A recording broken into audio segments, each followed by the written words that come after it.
أعوذ بالله من الشيطان الرجيم.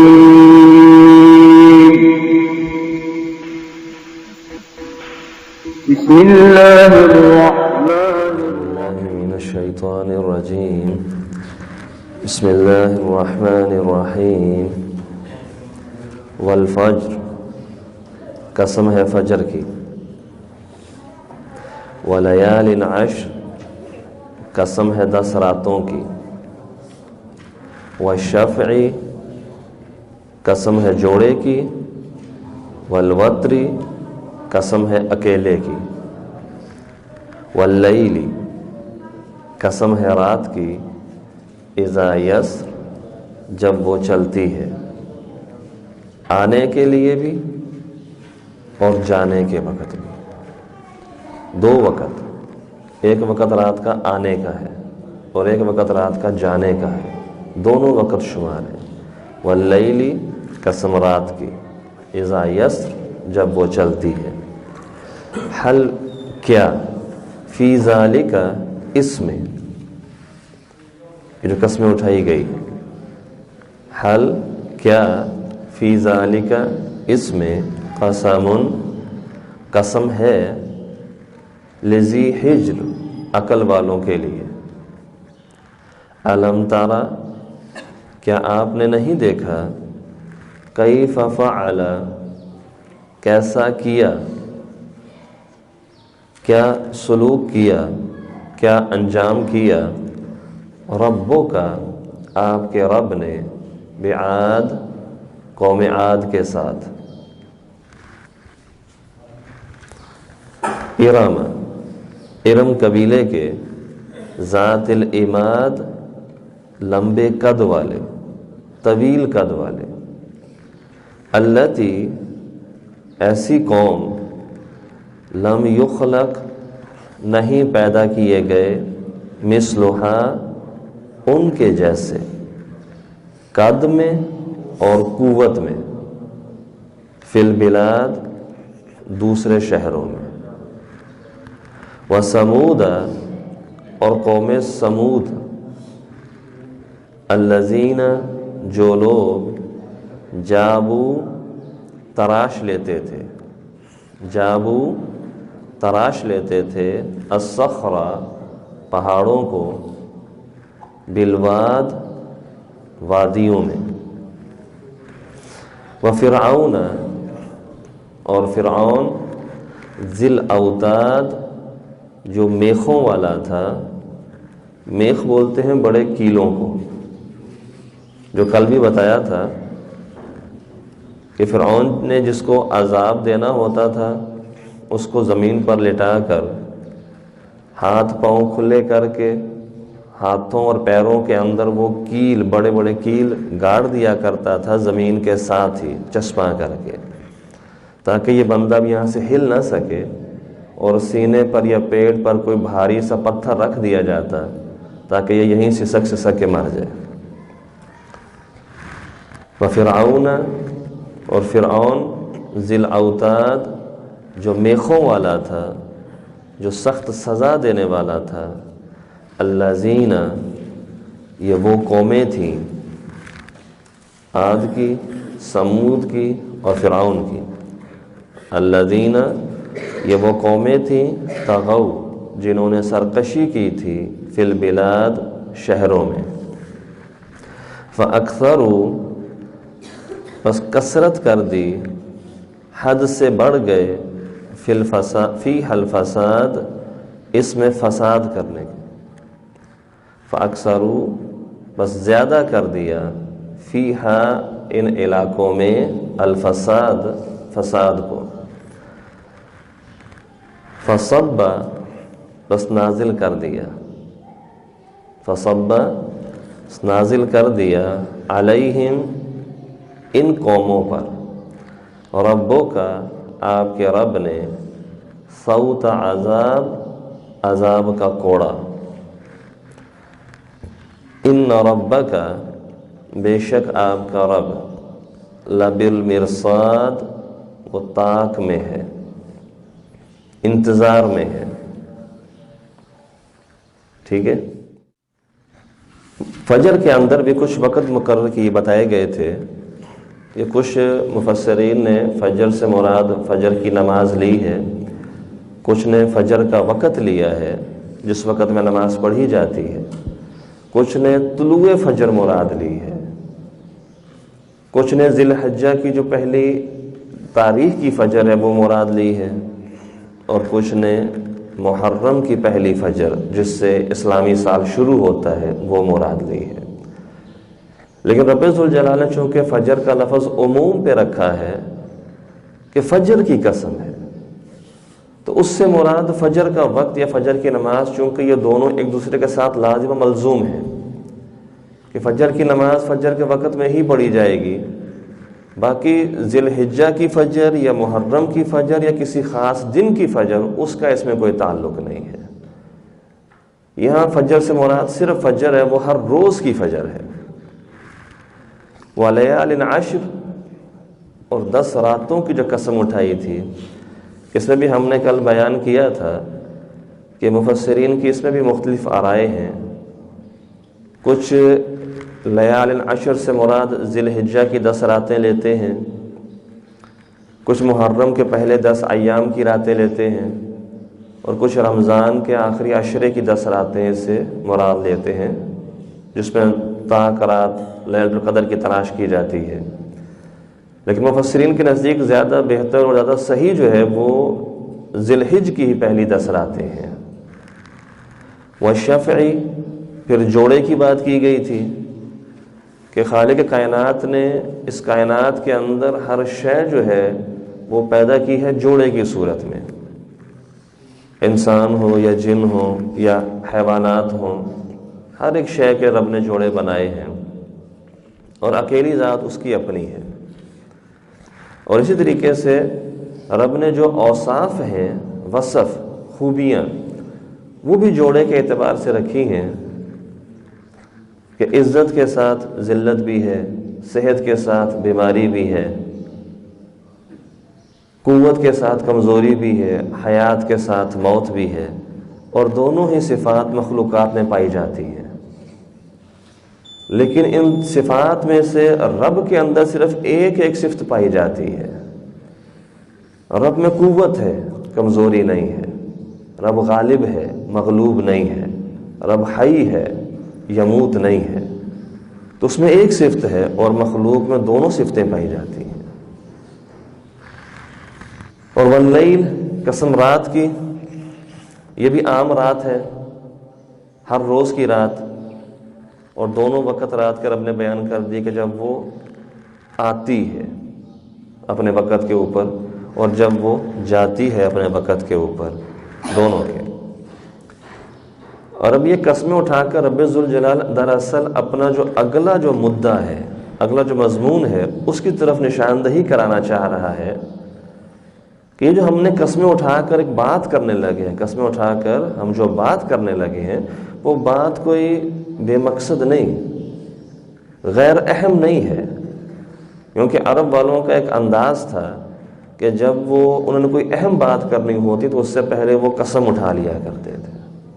ہمارے ہاں بھی یہی چلتا ہے، جب ہم نے کوئی اہم بات کرنی ہو، کوئی سنجیدہ بات کرنی تو پہلے ہم قسم اٹھاتے، پتہ لگ گیا اگلے کو بھئی قسم اٹھائی ہے، آگے سے بات سنجیدہ ہی ہوگی، کوئی مذاق ڈالنے والی بات نہیں ہے. تو رب نے پہلے قسمیں اٹھائی ان چیزوں کی، چیزیں بڑی اہم ہیں رب کے نزدیک. تو قسمیں اٹھا کر رب نے توجہ حاصل کرنے کی کوشش کی، توجہ کرو میں نے قسمیں اٹھائی ہیں، آگے بات سنجیدہ ہم کرنے لگے ہیں. اور کیا ان قسموں میں ہجر، عقل والے جو ہیں ان کے لیے کوئی نشانی بنتی ہے کہ نہیں بنتی؟ یہ قسمیں جو ہم نے اٹھائی ہیں ان کے لیے یہ قسمیں کوئی حیثیت اور معنی رکھتی ہیں کہ نہیں رکھتی ہیں؟ ہجر کا لفظی معنی ہوتا ہے روک دینا، اس سے عقل مراد لی گئی ہے، کیونکہ انسان کی جو عقل ہے وہ انسان کو برے کاموں سے روکتی ہے. اس وجہ سے عقل کو بھی یہاں ہجر کہا گیا ہے کہ یہ انسان پر برے کاموں سے رکاوٹ کھڑی کر دیتی ہے کہ یہ کام نہیں کرنا ہے. تو پھر رب نے آگے سے بیان کیا جو اصل مدعا تھا، اور اصل میں سنایا بھی کفار مکہ کو جا رہا تھا اس دور کے اندر، اور آج کے دور کے اندر ان لوگوں کو جو ویسی سوچ اور ویسی روش رکھتے ہیں اسلام اور مسلمانوں کے خلاف، رب نے کہا الم ترا، اے ہمارے نبی کیا آپ نے دیکھا نہیں ہے، یعنی کیا آپ کے علم میں یہ بات نہیں آئی، کیا آتے جاتے آپ نے ان لوگوں کے علاقے نہیں دیکھے؟ یہ علاقے بھی مکہ اور مدینہ کے آس پاس ہی اکثر آباد تھے، اور اکثر جو تجارت کی غرض سے مکے سے قافلے نکلتے تھے وہ ان علاقوں سے ہو کر گزرتے تھے۔ تو کیا آپ نے یہ علاقے دیکھے نہیں، لوگوں کا حشر نہیں دیکھا ہے؟ کیف فعل ربک بعاد، آپ کے رب نے قوم عاد کے ساتھ کیا سلوک کیا تھا؟ وہ قوم عاد کہا کہ ارم قبیلے کے تھے، ان کا نسبت بھی بیان کر دیا کہ ارم قبیلے کی یہ قوم تھی اور ذات العماد، بڑے قد آور تھے، یہ بہت طویل قد کے لوگ تھے۔ کتنا طویل قد تھا جی ان کا؟ رب ذوالجلال سورہ حاقہ کے اندر بیان کیے ہلکا سا نقشہ کہ جب ہم نے ان کو ہلاک کیا، ہم نے ان پر سخت اور شدید ہوا کا عذاب بھیجا تھا، جو ان پر 7-8 دن اور راتیں ان پر مسلط رہا ہے، اور وہ ہوا کا عذاب انہیں اٹھا اٹھا کر پھینکتا تھا، اور ان کی حالت ایسی تھی کہ جیسے کھجور کے کھوکھلے تنے ہوتے ہیں۔ رب ذوالجلال نے ان کے قد کی جو تشبیہ تھی وہ کھجور کے تنوں کے ساتھ دی، تو کھجور کے جو تنے ہوتے ہیں وہ کچھ چھوٹے تو نہیں ہوتے، بہت لمبی کھجوریں ہوتی ہیں، تنے بہت بڑے ہوتے ہیں کھجوروں کے۔ تو رب نے ان کے قد کی مثال اس کے ساتھ دی ہے کہ اتنے بڑے بڑے قد آور یہ بندے تھے، اور اتنے قوی اور مضبوط جسم کے یہ لوگ تھے، لیکن جب ہمارا عذاب آیا تو وہ کچھ بھی نہیں کر سکے، حالانکہ وہ اپنے علاقے کے اندر ایک حیثیت سے سپر پاور بنے ہوئے تھے۔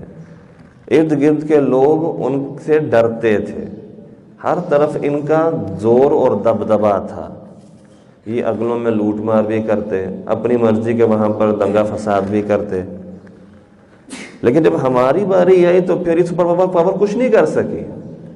ہمارا ایک ہی حکم تھا، وہ ہمارے ایک حکم کے اندر یہ ساری قوم ملیا میٹ ہو گئی۔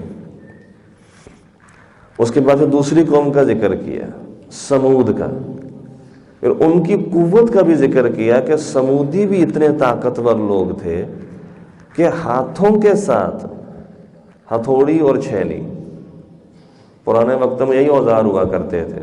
آج تو ڈرل مشینیں نکل آئی ہیں نا، ڈائنامائٹ نکل آئے ہیں کہ لوگ ڈائنامائٹ لگاتے ہیں اور پہاڑوں کو کریت راستہ پیچھے بنا لیتے ہیں۔ اس وقت نہ کوئی ڈائنامائٹ ہے، نہ کوئی ڈرل مشینیں ہیں، ایک چھینی اور ایک ہتھوڑی ہے، اسی کے ساتھ وہ پہاڑوں کو تراش رہے ہیں اور کریدتے جا رہے ہیں، کھودتے جا رہے ہیں۔ ان کے اس عمل سے ان کی قوت اور وجود کا اندازہ ہو جاتا ہے کہ وہ کتنی مضبوط، کتنی طاقتور قوم ہوگی کہ جو چھینی اور ہتھوڑوں کے ساتھ ہی پہاڑوں کو کھود رہے ہیں، اور بڑی خوبصورتی سے کھودا ہوا ہے۔ لیکن جب رب کی گرفت میں آئے تو وہ بھی کچھ نہیں کر سکے، ان کی قوت ان کے کام نہیں آئی، ان کی مہارت ان کے کام نہیں آئی۔ اپنے وقت کے اندر وہ بڑی ٹیکنالوجی والے تھے، بڑی ذہین قوم تھی، لیکن یہ ٹیکنالوجیاں، یہ ذہانت تبھی کام دیتی ہیں جب مخلوق رب کے احکام کے تابع ہو کر ان کو استعمال کرے۔ جب رب کے باغی ہو کر ان کا استعمال شروع کر دیں تو پھر یہ قوتیں کوئی کام نہیں دیتی ہیں۔ اور پھر تیسری قوم کا ذکر کیا کہ فرعون جو تھا وہ بھی بڑا سرکش اور باغی ہوا بیٹھا تھا اپنے علاقے کے اندر، اور بڑی فوج اور بڑے سخت عذاب دینے کی وجہ سے ارد گرد کے لوگ بھی ڈرا کرتے تھے۔ بلکہ قرآن نے ہی کئی مقام پر بیان کیا ہے کہ بنی اسرائیل کے ساتھ جو سلوک وہ کرتا تھا کہ ان کے بچوں کو قتل کروا دیا، عورتوں کو زندہ رکھ لیا، اپنی مرضی سے جو چاہتا وہ کرتا پھرتا تھا، لیکن جب رب کی گرفت کا وقت آیا تو وہ بھی کچھ نہیں کر سکا رب کی گرفت کے آگے۔ تو ہر ایک اپنے وقت پر پاور رہا ہے، لیکن ہر پاور کے اوپر ایک سب سے بڑی پاور جو ہے وہ اللہ کی ذات ہے، اور جب اس کا فیصلہ اور اس کا حکم آ جاتا ہے تو دنیا کی ہر پاور جو ہے وہ آگے ڈھیر ہو جاتی ہے، ایک لمحے کے لیے بھی سر نہیں اٹھا سکتی۔ اور یہی رب نے کہا کہ فصب علیہم، کہ رب نے ان پر نازل کر دیا صوت عذاب، عذاب کا کوڑا۔ ان ربک لبالمرصاد، بے شک آپ کا رب گھات لگائے، مرصاد بولتے ہیں گھات، یعنی تاک لگائے بیٹھا ہے، اور تاک اس انداز سے لگائے بیٹھا ہے کہ جو وقت ہم نے مقرر کیا ہوا ہے ان کے لیے، جیسے ہی وہ وقت آنا ہے اور اس وقت پر یہ اگر ہدایت یافتہ نہ ہوئے، توبہ استغفار انہوں نے نہ کی، تو پھر ہم نے انہیں جو سزا دینا ہے وہ ہم دے کے رہیں گے۔ اس وقت سے پھر انہیں ایک لمحہ مہلت نہیں ملے گی، اس وقت سے پہلے پہلے مہلت ہے، جو توبہ کرنا چاہے، اپنی اصلاح کرنا چاہے کر لے، اور جو وقت طے کر چکے ہوئے ہیں اس وقت کے اوپر انہیں کوئی مہلت نہیں پھر ملے گی۔ ٹھیک ہے جی، یہ ترجمہ دوبارہ کر لیں ایک دفعہ پھر اس کا۔ بسم اللہ الرحمن الرحیم۔ والفجر، قسم ہے فجر کی، ولیال عشر، قسم ہے 10 راتوں کی، والشفع، قسم ہے جوڑے کی، والوتر، قسم ہے اکیلے کی، واللیل، قسم ہے رات کی، اذا یسر، جب وہ چلتی ہے، حل فی ذالک، کیا اس میں، قسم، قسم ہے، لذی حجر، عقل والوں کے لیے،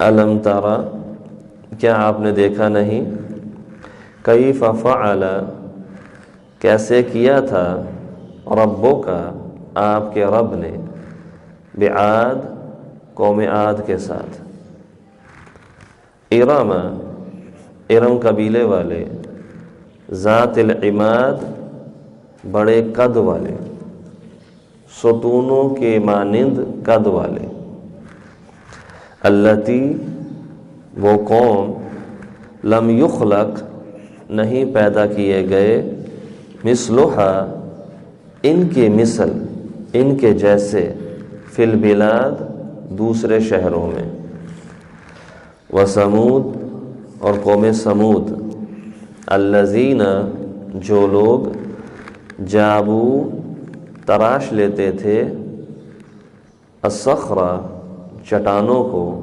پہاڑوں کو، بالواد، وادیوں میں، وفرعون، اور فرعون، ذی الاوتاد، جو میخوں والا تھا، شدید عذاب دینے والا تھا، الذین، جو قومیں،